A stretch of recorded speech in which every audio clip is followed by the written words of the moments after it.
So next topic is Claisen rearrangement.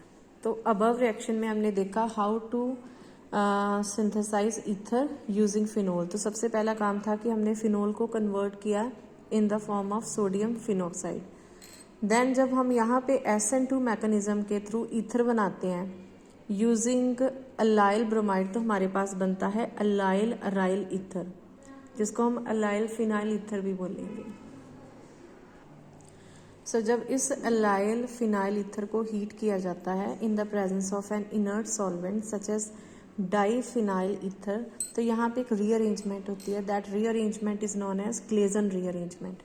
So this is allyl phenyl ether, इसको हमने heat किया तो rearrangement का मतलब कुछ भी ऐड नहीं होएगा, कुछ भी रिमूव नहीं होएगा, सिंपली जो भी ग्रुप्स एटम्स अवेलेबल है हम उनको रीअरेंज करेंगे। तो इस रीअरेंजमेंट में हमें नजर आ रहा है कि ये जो अलाइल ग्रुप है ये ऑक्सीजन का बॉन्ड छोड़ के बिल्कुल इसके पास वाली पोजीशन, जो बेंजीन रिंग फिनाइल में हम बोलते हैं ऑर्थो पोजीशन, वहां पे ऑक्यूपाई हो जाएगा।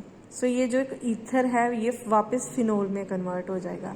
So allyl phenyl ethers are converted into ortho allyl phenol by simply heating, और इस रीअरेंजमेंट को कहते हैं Claisen.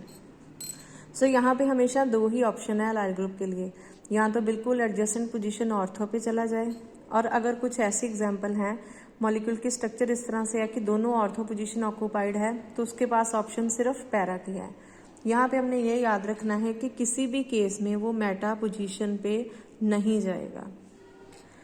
And more over this rearrangement does not require any catalyst. अब हम आते हैं इसकी मैकेनिज्म की तरफ। तो सबसे पहले हम ऑर्थो रीअरेंजमेंट की मैकेनिज्म देखेंगे। The most important point to remember is कि यहाँ पे हम एक टर्म यूज करते हैं that these are pericyclic reaction. Pericyclic reaction वो रिएक्शन होते हैं जो कंसर्टेड होते हैं। कंसर्टेड का मतलब बॉन्ड का बनना और बॉन्ड का टूटना, इट अकर साइमल्टेनियसली, और इन मैकेनिज्म्स में कोई भी इंटरमीडिएट जैसे कि कार्बोकेटाइन कार्बेनाइन फ्री रेडिकल नहीं बनते हैं। सो ये है हमारे पास अलाइल फिनाइल ईथर। तो हमने क्या किया, हमने नंबरिंग कर दी। ऑर्थो के साथ वाला कार्बन अल्फा, नेक्स्ट वाला बीटा, और उससे आगे वाला गामा। तो सबसे पहले ऑक्सीजन कार्बन के साथ बॉन्ड ब्रेक करेगा। ये सिग्मा बॉन्ड टूट के ऑक्सीजन और कार्बन के बीच में डबल बॉन्ड पाई बनेगा। तो क्योंकि अभी हम मैकेनिज्म शो कर रहे हैं तो जो टूट रहे हैं वो भी डॉटेड नजर आएंगे, जो बन रहे हैं बॉन्ड वो भी डॉटेड नजर आएंगे। अब इस कार्बन की वैलेंसी 4 ही हमने रखनी है, तो इनके बीच में जो दो पाई बॉन्ड है that will be use for the formation of sigma bond between this gamma carbon atom और ये जो ऑर्थो कार्बन है, तो ये डॉटेड शो हो जाएगा। उसके बाद ये वाला पाई बॉन्ड टूट के यहाँ पे पाई बॉन्ड बनाएगा। यहाँ से टूट रहा है तो ये भी डॉटेड, ऊपर बन रहा है तो वो भी डॉटेड। तो ओवरऑल यहाँ पे क्या है, हमारे पास कुछ बॉन्ड टूट रहे हैं, कुछ बन रहे हैं। और ये जो अलाइल ग्रुप का गामा कार्बन एटम है वो रिंग के साथ डायरेक्टली अटैच होएगा, और जो यहाँ पे ऑक्सीजन के साथ अटैच है वो साइड में आ जाएगा।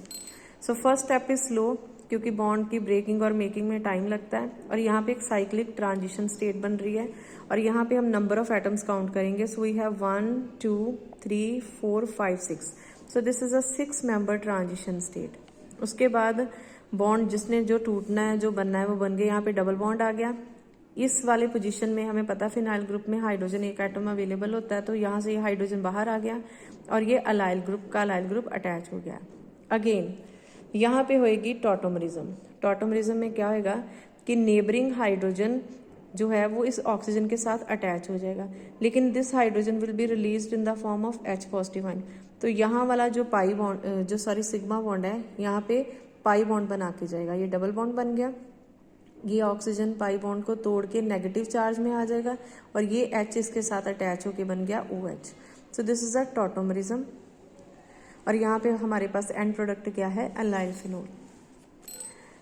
सो यहाँ पे हमारे पास एग्जाम्पल है। हमने क्या किया, हमने कार्बन का आइसोटॉप यूज किया। हमने देखा कि ईथर में जो कार्बन गामा होता है वही फिनोल में क्या हो जाता है, अल्फा पोजीशन पे अटैच हो जाता है, यानी कि दैट दिस वन जो सबसे लास्ट वाला कार्बन एटम होता है वो रिंग के साथ अटैच होता है।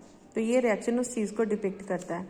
सिमिलरली यहाँ पे अगर हम नंबरिंग करें, लेट से अल्फा बीटा गामा, तो यहाँ पे भी हम देखेंगे कि ये जो गामा है यानी कि 1 2, ये जो तीसरा कार्बन है ये अटैच होएगा। इससे लंबी जितनी भी चेन है वो in the form of side group यानी कि as a side chain attach हो जाएंगे। क्योंकि ओवरऑल हमें क्या प्रोटोकॉल फॉलो करना है कि ये जो रिंग है ये 6 मेंबर्ड रखनी है। अगर हम इसको भी इन्वॉल्व करते तो ये 1 2 3 4 5 6 7 मेंबर्ड रिंग होनी थी। तो रिंग की कंस्ट्रेंट क्या है कि हमें 6 मेंबर तक ही रखनी है। तो यानी कि मैक्सिमम इस चेन में कितने आएंगे, ओनली 3। और यहाँ से ये जो बिल्कुल साइड चेन वाला गामा है इधर, ये यहाँ पे जाके डायरेक्टली यानी कि अल्फा बन जाएगा। नेक्स्ट आते हैं mechanism of para rearrangement. In those reaction जहाँ पे ऑर्थो पोजीशन ऑक्यूपाई हो वहाँ पे ये ग्रुप कौन सी पोजीशन पे जाता है, पैरा पोजीशन पे, राइट। सो अब हम इसकी रीअरेंजमेंट देखेंगे। सो यहाँ पे वी नीड टू रिमेंबर कि सबसे पहले अलाइल ग्रुप ने जाना ऑर्थो पोजीशन पे ही है। No doubt we are able to see this thing कि यहाँ पे 2 मिथाइल ग्रुप अटैच हैं। सो सेम स्टोरी होगी, ये बॉन्ड टूटेगा, ये पाई बॉन्ड इधर बनेगा, ये शिफ्टिंग होएगी। तो सबसे पहले जो अलाइल ग्रुप है वो बिल्कुल ऑर्थो पोजीशन पे जाएगा। लेकिन यहाँ पे टॉटोमरिज्म पॉसिबल नहीं है। जैसे यहाँ पे टॉटोमरिज्म हुई थी तो ये हाइड्रोजन इधर अटैच हो गया था। इन दिस केस टॉटोमरिज्म पॉसिबल नहीं है। तो ये जो अलाइल ग्रुप है फिर ये कहाँ पे जाएगा, पैरा पोजीशन पे। तो ये जो पॉइंट स्टेप्स इधर रिपीट हुए थे वो अब नीचे रिपीट होंगे। यानी कि ये पाई बॉन्ड जो है रिंग का that will be use for the formation of carbon carbon bond. ये pi bond next pi bond में शिफ्ट हो जाएगा और ये वाला जो कार्बन कार्बन बॉन्ड है ये इधर पाई बॉन्ड बना देगा। तो ओवरऑल किसी की वैलेंसी सफर नहीं करेगी। ये इधर आ गया। अब यहाँ पे एक हाइड्रोजन अटैच है, यहाँ पे टॉटोमरिज्म पॉसिबल है। तो यहाँ पे हाइड्रोजन इलेक्ट्रॉन पेयर दे के जाएगा। अगर यहाँ पे डबल बॉन्ड बनेगा तो ये डबल बॉन्ड आगे शिफ्ट होएगा और ऑक्सीजन इलेक्ट्रॉन पेयर का अरेंजमेंट करेगी क्योंकि उसने हाइड्रोजन को रिसीव करना है and we will be getting phenol.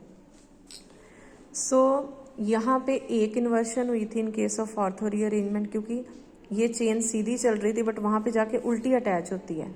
जो इधर गामा है वो इधर अल्फा हो जाता है। However in case of para rearrangement एक बार इन्वर्शन हुई यानी कि चेन उल्टी हुई, फिर दूसरी बार इन्वर्शन हुई। तो एक चीज को जब हम 2 बार उल्टा करेंगे तो overall there is no change. So we can say there is no net inversion in the position of the substituent. तो अगर हम इसकी मार्किंग कर दें, लेट से हम इसको मार्क कर दें, तो हम देखेंगे कि जो कार्बन डायरेक्टली इस ऑक्सीजन के साथ अटैच है नीचे चेन में भी वही डायरेक्टली अटैच होगा। So that's all about Claisen rearrangement.